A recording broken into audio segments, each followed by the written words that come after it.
Hey everybody, um, coming on to help you with advocacy and healthcare today.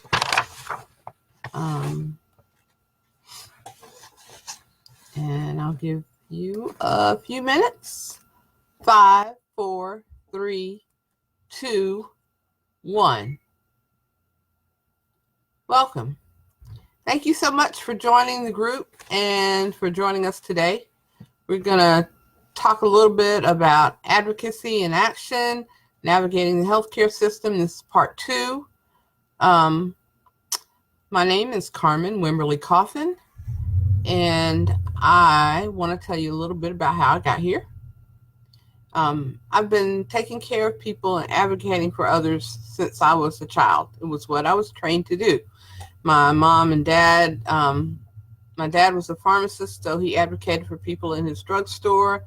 People came and talked to him about issues they had, not just with medicine, but with their lives. And my mother was a teacher and an advocate for the community, for the students, and then that grew into advocacy around the community and around the state and the country. So that's what I learned. When I was in college and a working mom, I was always bending over backwards to take care of everybody else. And after I lost a child, we lost a child to violence. I was diagnosed with a rare disease. I was on oxygen 24/7, cared for a sick child and a husband. I became depressed, and I made the decision to come home from work for about 6 months, and I never returned. After about 50 years of living kind of numb because I was taking care of everybody else except for me, I started to travel around the world. I'm building a business using the skills that I've been developing all my life, speaking up about race, equity, and the community. And now I get to hang out with other people who are changing the world. Thank you so much for joining me. If you have comments, feel free to post them in the section. Or things to say, please feel free to post them in the comments section. And I'm going to get started. So today we're going to talk about advocacy and action. This is the second part. Tuesday we talked about the forms and documents that are helpful for you to carry when you are at the doctor's office or at the hospital or the ER. So I'm going to repeat that whether you're the patient or you're the caregiver, there are tools that you need to have in your wallet or your purse or on your phone at all times. And they are your patient's legal name, not their nickname, their date of birth, social security number, insurance information, a list of medicines or a bag of the medicine. For me, if I got to take the bag, I grab a Ziploc bag and throw everything in it, close it up. It's always a gallon bag because whoever I'm taking's got a lot of medicine. The diagnosis list. And if you have a chronic illness or the person you're working with has a chronic illness, I recommend a bound composition book. I love these. These are wonderful. I like to buy them at the beginning of the school year when things are on sale and they're about 50 cents. But they're easy because they're already bound and you don't have to worry about the pages falling out or keeping up with a note. Or if it's just you and you don't have a chronic illness, just a simple notepad will do, because you're gonna have questions and you're gonna need to write down what the doctor tells you. It doesn't have anything to do with age. It just has to do with common sense, making sure that what they tell you and what you heard are the same thing. Okay, so the first thing we're going to talk about today is advocacy. What is advocacy? We'll also talk about what to expect when you go to the doctor's office or urgent care. And I know that most of us have been to one, more than one probably, but there are a few people who haven't or aren't accustomed to going with somebody else. So we'll talk a little bit about that. If you have a question, post it in the comments. If I can get to it before I finish, I will. If not, I'll take those questions out and post them as a separate comment in the discussion page. Okay, so I posted the definition of an advocate on in the group earlier today. So the main one we are going to be talking about is somebody who pleads the cause of another specifically. That definition also says one who pleads the cause of another before a tribunal or judicial court. I'm not an attorney. People have said I sound like I was, but I'm not. But I just feel like if you plead somebody else's cause, you are their advocate. And that's what we say in society. That's what we tell parents. That's what we tell people who are politically active. That's what we tell people who are community active. Be an advocate. Speak up for the people who can't always speak up for themselves. So I want to tell you a little bit more about what I see as community advocacy. That's supporting and promoting causes and community issues. Parental advocacy is when you support your children, and sometimes that spills over into supporting other children. Caregiving advocacy, supporting people that you care for, elders, children, family, and friends. Racial and equity advocacy, supporting people as they walk through the fine line of race and equity. Nurturing advocacy is supporting people who can't always support themselves, wherever that might be. So all those are the things that drive me. Those are the things that I do. And so those will be the things that I'm talking about. As I said, today we're focused on the doctor's office. So these are just some tips that I have. I'll tell you the things that I do well. I'll tell you the things I struggle with. The first one is a struggle for me. Plan to arrive 15 minutes ahead of time at the doctor's office. Sometimes they want you to come 30 minutes ahead of time, and they'll generally tell you that. You need to do it so you can check in and so you can fill out whatever paperwork they have. It seems like the more the days go on, the years go on, the more paperwork we have to fill out when we get to the doctor's office. You can, especially for a first-time visit, they'll tell you if there's paperwork that you can download and print it and bring it in with you. That's helpful because sometimes there are several pages of work, stuff to do. When I tell you that I struggle, I do not struggle with planning to get where I'm going 15 minutes ahead of time. I just struggle with the actual doing it because I'm always trying to cram in something else. So that's something I'm working on. And if you want to call me on it or ask me, help me be accountable, feel free. I appreciate it. Okay. So the very first time you go to a doctor, and this could be your regular doctor, this could be a specialist that you've never seen before, take the medications with you. Take your medication list, but take the bag of medicines because sometimes they want to be sure that what you have on your sheet of paper is the exact same thing that's on the bottle. And it is a good way to check. When you create your list, if there's somebody else with you, you want to have them double check because you want to be sure that you are writing down the right dosage and the right number, the right directions on your sheet. If this is your first time joining us, please go back to the forms section of the page, of the Facebook page, and there are forms and directions for creating a medication list, a diagnosis list, and there are samples of those things, and there are the actual documents. And the documents you can create, you can either download a Word or a PDF. If you do not have access to printing something, please let me know. You can message me, or you can just put it in a comment that you need a picture. So you'll have something on your phone that you can look at and write things out. Okay. If you're seeing a specialist for the first time, please remember to ask them to send whatever report they generate to your primary care physician, so that's in their records. That should be something they ask you, but sometimes they don't.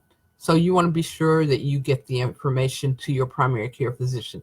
A lot of times, I know if you go to more than one pharmacy, they don't share information. So you may not have a complete documented list of all the medications you take at your pharmacy. If you go to the hospital in the middle of the night and there's only a 24-hour pharmacy close by, it might not be the same one that you go to regularly. So those are the kinds of things you need to keep in mind. So that's another reason why it's good to have the composition book or notebook. Okay, so because of technology now, a lot of doctors' offices have patient portals. And what that is, if you haven't used it, they may have offered it to you and you just haven't dealt with it. Go ahead and take advantage of it when you get it. It's a great way to find out about the results of your test, the results of lab work, because all doctors don't go through every little bit of it. They go through the parts that are highlighted that are issues or things that you need help with. And it's sometimes you're a little bit stressed if you go to the doctor because of an issue.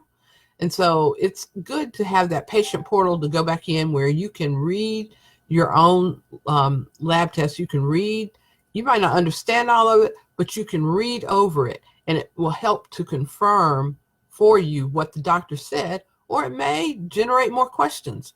And I'll just jump in right here and say, if you have a question generated from a doctor's visit or for something that happens at home, that's another good reason for your composition book. Write the question down when you have the question. And that way you don't get busy and forget what the question was until the next time you go, or until tomorrow morning when you call the doctor's office. You have written down exactly what it is you need to find out about. Okay. So yes, go to the patient portal. Most of them have a way of messaging the doctor for something that's not urgent. And when I say not urgent, if you need an answer tomorrow, don't use the messaging in the patient portal. Call the office. Messaging, sometimes you're fortunate enough the doctor is checking their messages and they'll get back to you right away, but that generally is not the case. I would say it's normally anywhere from 24 to 72 hours before you get a response. So when you go in the doctor's office, after you go in and you check in, the first person you're going to see is the nurse. The nurse is going to take your vitals, your temperature, your pulse, your blood pressure, and if in case you didn't know, that little thing they stick on your finger is called an oximeter, and it's to check how much oxygen you have. When you are sitting, your oxygen level should be at 98 or above. If your oxygen level starts to drop into the low 90s, they will get concerned, because your oxygen level when you are at rest should be really good. My oxygen level, for those of you who know, for those of you who don't know, I was diagnosed with pulmonary hypertension in 2009, and my oxygen level wouldn't be necessarily bad when I sat still, but when I got up and started to walk, my oxygen level would drop into the 80s. That was when they started running tests on me to see what the issue was. Sometimes we're afraid to go find out what's wrong with us. I will just admit I was overweight. So I just thought it was my overweight and my lack of activity that was making me huff and puff. Turns out it wasn't. I have been diagnosed with a rare disease. So I was put on oxygen for 24/7 for several years until medication. I started to lose a little bit of weight, and I was able to walk, because there was a point where I couldn't walk a block without having to stop and catch my breath. And I didn't really tell anybody about it. My best friend was with me one day and we were going into a building and I had to stop. And she was like, "Oh no, you need to go to the doctor and check on that." Pay attention to your body, pay attention to what other people say, and don't be ashamed of whatever it is that's going on with you. Go find out what is going on. You'd rather do that than not be here. Or maybe not. But anyhow, I was glad I finally, after a couple of years of huffing and puffing, listened to somebody else, because nobody else really recognized what was going on with me. Okay. I will also tell you that after you, I'm jumping back. I will also tell you that after you get your vitals taken, this might help sometimes with where you're seen when you're in the office. You've already gotten from the waiting room back into a room, and sometimes it does take a little bit longer than you would expect to be seen by the doctor. And sometimes you need to stick your head out the door and say, can y'all tell me what's going on? But I will tell you that sometimes the doctor's offices will hold or tell people who they think need to come in now to come in, and they work them in because they think whatever is going on with them is an urgent thing, and they're not necessarily sending them to urgent care or to the ER. Sometimes if you are not in as bad shape as somebody else that they worked in, they might go ahead and work that person in ahead of you. And sometimes you don't have time for it, but you know what? It is a gift that we get. So you have to determine whether that's a time you need to advocate for yourself because you're busy and you got a schedule and all that, or if you need to give grace to the doctor's office for being willing to make sure that somebody else gets to be seen. I will tell you, when I gave birth to one of my children, after I gave birth by C-section, and when the nurses and the staff got me back to the hospital room and went to move me from the gurney back on the bed, I went into shock. I never stopped contracting after I delivered, and I could have died, and I had no idea because I went into shock. The doctor was in the building next door, and they called him, and he canceled his patients for the rest of the afternoon and came and took care of me. And I appreciate that. I appreciate that doctors are willing to do that. Hopefully they're going into the profession to save lives. I think most of them do. And so sometimes they make decisions that don't make any sense to us because they don't tell us about them. We just know we were sitting in the office for 30 minutes and somebody came in and said, okay, we're canceling your appointment. We'll have to tell you, we'll work you in, or we've been waiting 45 minutes, but we don't realize somebody came in and the doctor realized they were having a heart attack and they worked on them. So give grace where grace needs to be given. When the doctor comes in and reviews things with you and asks what you're there for, that's what they do, unless it's a regular follow-up appointment, and then they're just discussing things that they know they needed to follow up from the last visit. But if you have called and scheduled a visit for something that was not a regular follow-up, expect the doctor to come in and ask, okay, what's going on with you today? Be sure you ask every question that you have while you're sitting there. You wrote them down in your book, and you got your book in front of you. So tell them, these are the things that I've been feeling. This is what I have been experiencing, and I'm just concerned about myself. Write it down, and then be sure you go back and you write the answers down as they're telling you.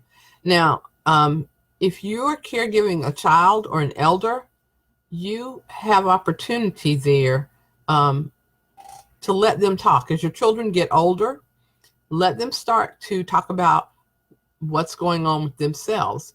And I tell you, it was disconcerting for me when my 16-year-old daughters went to the doctor, and the doctor gave them the opportunity to talk without me. That's a little scary. And especially when they went to the OBGYN, and my daughter wanted me to leave. I was like, what are you doing?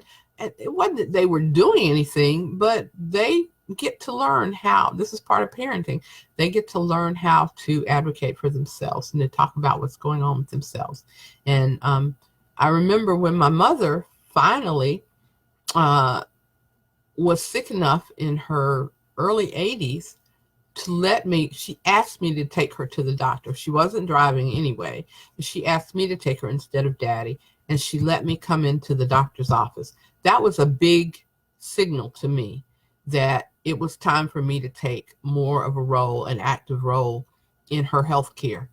It was the first time I ever started to find out things that were going on with her, because we're independent people, and we don't always want everybody to know everything that's going on with us. But when somebody gifts you that and you're willing to take on that role as a caregiver, it's important that you respect that. The other thing that my mother taught me was, if I was in the room with her and the doctor, and from that visit when she was diagnosed with pneumonia on, I was allowed to go in the doctor's office with her. But she was quick to remind me and the doctor that she was the patient. I wasn't the patient, and they didn't need to talk to me. So they needed to learn to make eye contact with her, even though sometimes I was adding in more information as they were talking to her. Okay. Make sure that the doctor answers all the questions that you ask. Sometimes the doctor will start on one thing and not get to everything that you asked. And sometimes the doctor will tell you, this is the more urgent need. Let's focus on this area first, and then we work on the others. I didn't understand that, frankly, the first time I heard that from a doctor. But I did come to respect that there were some things that needed to be handled faster than others. And so it didn't mean that I didn't get those questions answered. It didn't mean that those areas of concern didn't get addressed, but it meant that today we had to deal with this thing. So I needed to put those questions, or take a highlighter and highlight them in the book, or move them to another page, so that the next time we went to the doctor, we worked on those issues. Be sure, though, that you schedule follow-ups so that you can do that. When the doctor is finished with the examination, they will generally leave the room. A lot of cases today, the doctor doesn't have you to get undressed to check you out, especially if it's a follow-up. However, if they do, they generally will leave the room, and you have to change into the gown, or whatever. Those beautiful outfits they have for us. But normally when they finish the examination and the time when they spend talking to you, they're going to leave the room. The nurse is going to return with the summary of your visit. Be sure you find out from either the doctor or the nurse whether or not you will have prescriptions that have to be sent to the pharmacy before you leave. And you might have to remember to ask your doctor for a refill if you are on maintenance medication. Normally they give medication either for 3 months or 6 months after, if you're on maintenance, but they may not. Some doctors keep you closer. I have some family members that the doctor only gives them 2 months refill, because they want to be sure they're coming back, and they want to be sure they're doing the things they're supposed to do. And finally, you're going to check out with your summary sheet. So that's when you're going to be scheduling your follow-up appointments, getting referrals to any other doctors, specialists that the doctor thinks that you need. If you do get a referral, be sure to find out if the referred doctor's office will call you and schedule. If your doctor's office will call and schedule, or if you need to call and schedule. Make sure of that. If you didn't pay your copay when you walked in the door, do it before you leave. Don't just walk out the door. Sometimes, we get busy, we forget, we stuff things in our purse or in our book, and we keep on going.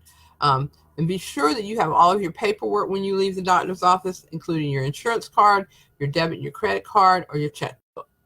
Be sure you have all that stuff with you. Be sure you have your keys. You didn't drop them in the exam room, because you won't be able to leave without those either. I'm going to stop there because I think that's pretty much it for a doctor's office visit or urgent care visit.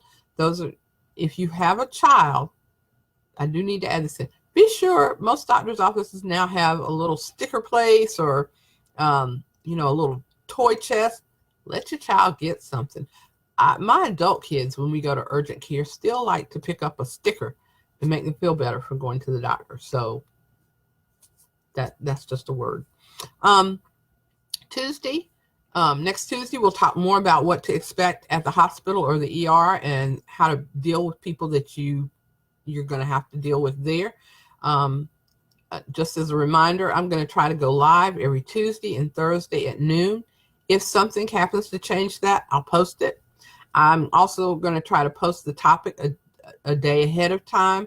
However, if something urgent comes up in a discussion on the Facebook page, and I think we need to jump to that because it could be something somebody needs to deal with, I'll do that and I'll try and notify you. So I didn't put what the topic was until this morning, but that's how we're going to do that.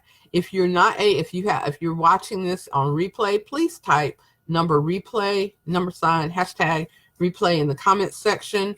And then I'm probably going to put a poll or two on the page today, because I want to find out if this information is helpful to you, if there are other things that you would like to know about, what kind of topics you want to know. Do you need information about how to do research, caregiving, or other kinds of paperwork? I appreciate your willingness to sit in with me and to learn how to advocate for your family, your friends, and yourself.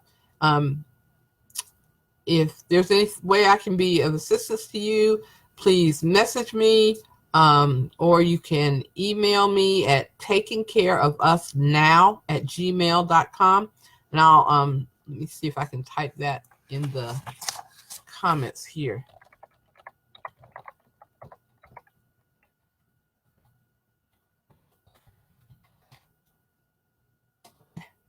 So thank you so much.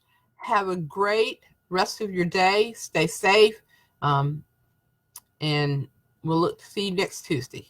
Goodbye.